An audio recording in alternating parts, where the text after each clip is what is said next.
आप देख रहे हैं पीबीएन न्यूज। मैं हूं शब। पीबीएन न्यूज में अब वक्त हो चुका है दिन भर की कुछ खास खबरों पे नजर डालने का।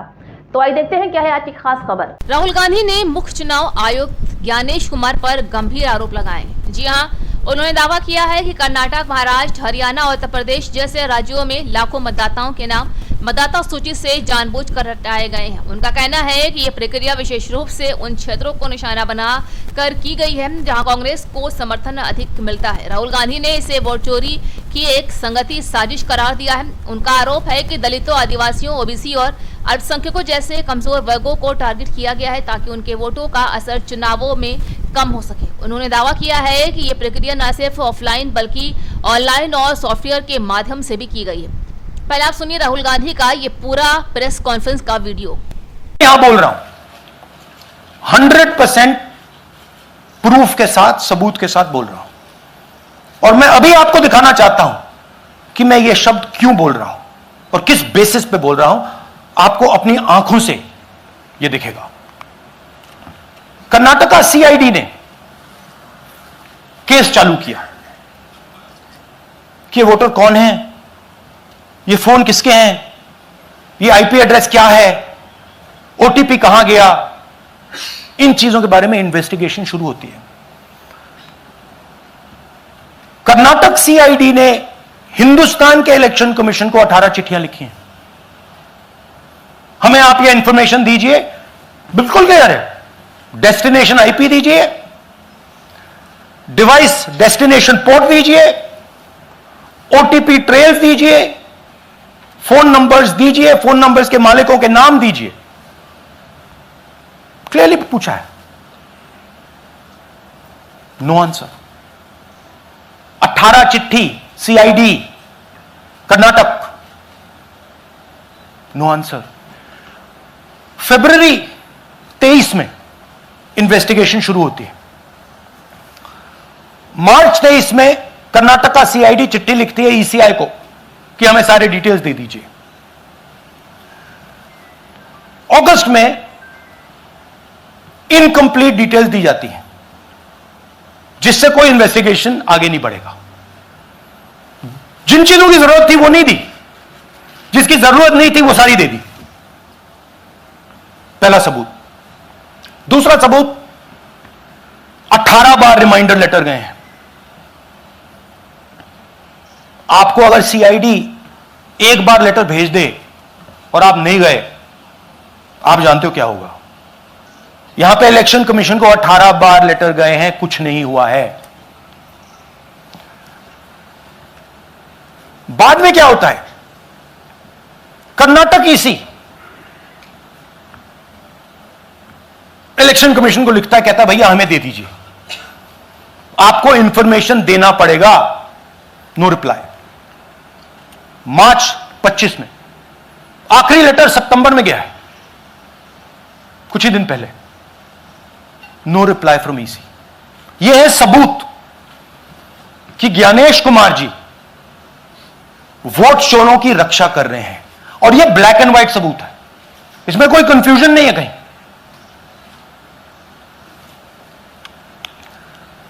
तो सवाल उठता है, ये है कौन जो सेंट्रलाइज तरीके से कॉल सेंटर के प्रयोग से, सॉफ्टवेयर से अलग अलग प्रदेशों में वोट डिलीट कर रहे हैं, ऐड कर रहे हैं। इलेक्शन कमीशन जानता है, ज्ञानेश कुमार जी जानते हैं। अच्छा, ये सिर्फ आनंद में नहीं हुआ, ये अलग अलग कंस्टिट्यूएंसीज में हुआ है। आनंद में लीगल प्रोसेस चालू हो गई, पकड़ लिया।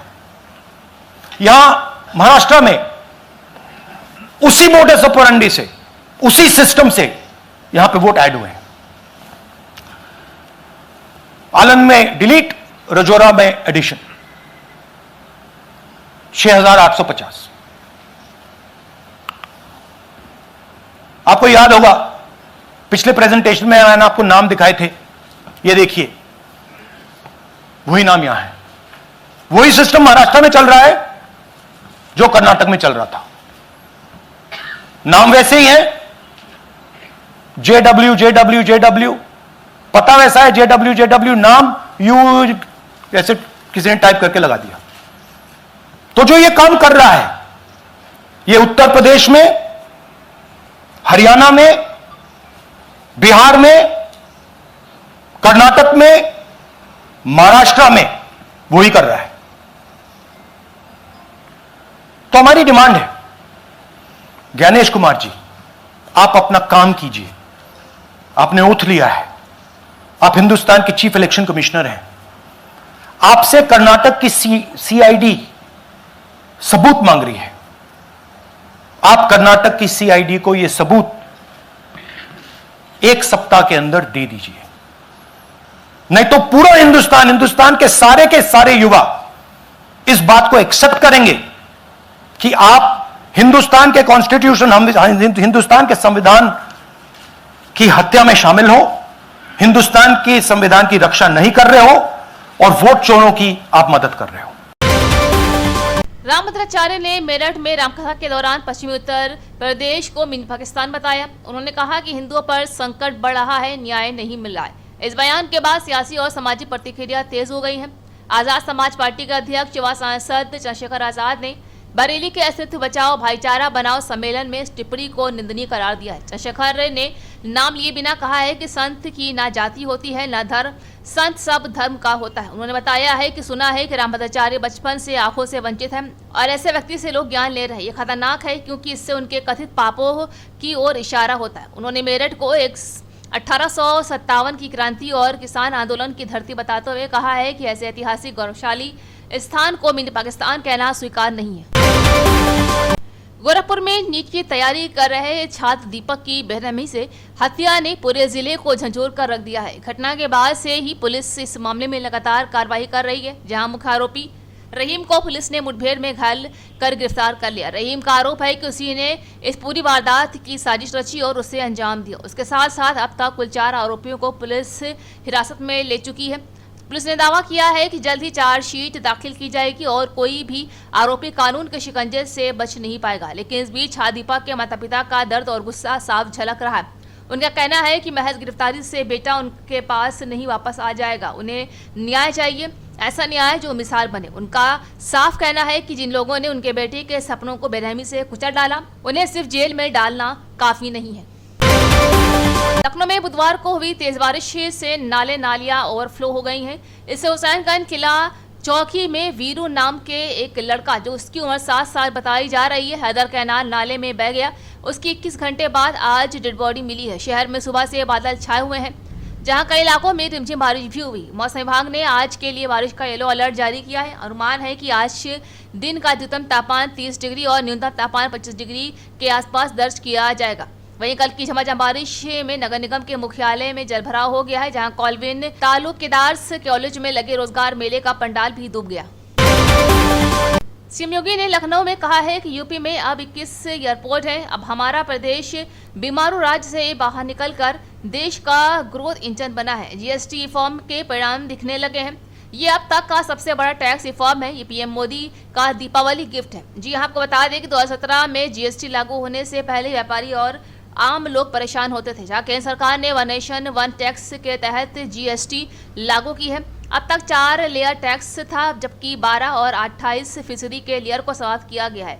अब 2 लेयर टैक्स होगा, जहां विलासिता की लग्जरी कुछ चीजों पर 40% टैक्स होगा। योगी ने ये बातें प्रेस कॉन्फ्रेंस के दौरान कही। टैक्स यानी टैक्स रिबेट के बारे में जो चर्चा की थी और रिफॉर्म के बारे में जो चर्चा की थी, मात्र 20 दिन के अंदर उसके परिणाम प्राप्त हो गए और अब वह 22 सितंबर से लागू भी हो रहे हैं। जीएसटी काउंसिल ने अभी हाल ही में 3 सितंबर को जो अपनी 56वीं बैठक हुई है, उसमें इस पर पूरी चर्चा करने के उपरांत सर्वसम्मति से इसका अनुमोदन किया है और जो 22 सितंबर से शारदीय नवरात्रि के अवसर पर लागू हो रहा है। मुख्य रूप से यह अब तक के टैक्स रिफॉर्म का एक बहुत बड़ा अभियान का हिस्सा है और यह आदरणीय प्रधानमंत्री जी का देशवासियों के प्रति को दीपावली का गिफ्ट भी है, क्योंकि इतना बड़े पैमाने पर रिफॉर्म हो और एक कॉमन मैन के बारे में उसे विभिन्न सेक्टर में इतनी छूट मिले, यह अत्यंत महत्वपूर्ण है उसके बारे में जानने के लिए। सबसे पहले हम लोग चर्चा करें तो जब जुलाई 2017 में जीएसटी लागू हुआ था, जीएसटी के पहले जो अलग अलग टैक्सेस थे, सेस थे, न केवल उद्यमी और एक व्यापारी उसके कारण परेशान होता था, बल्कि आम उपभोक्ता पर भी और एक ईमानदार टैक्स पेयर पर भी इसका व्यापक प्रभाव पड़ता था।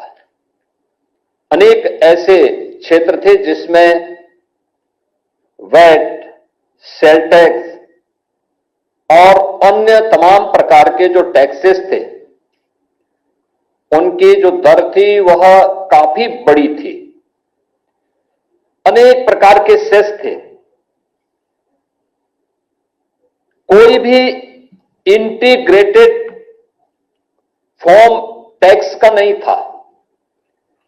जीएसटी ने इन सभी प्रकार के अलग अलग प्रकार के जो सेल टैक्स के थे, वैट के थे या फिर अलग अलग प्रकार के सेस थे, इन सबको इंटीग्रेशन करके और टैक्स रिफॉर्म के लिए जो समय क्रांतिकारी कदम उठाया था, वन नेशन वन टैक्स के आधार पर। तो ये थी आज दिन भर की खास खबर। ताजा खबरों की अपडेट के लिए जुड़े रहिए हमारे साथ पीबीएन न्यूज पर।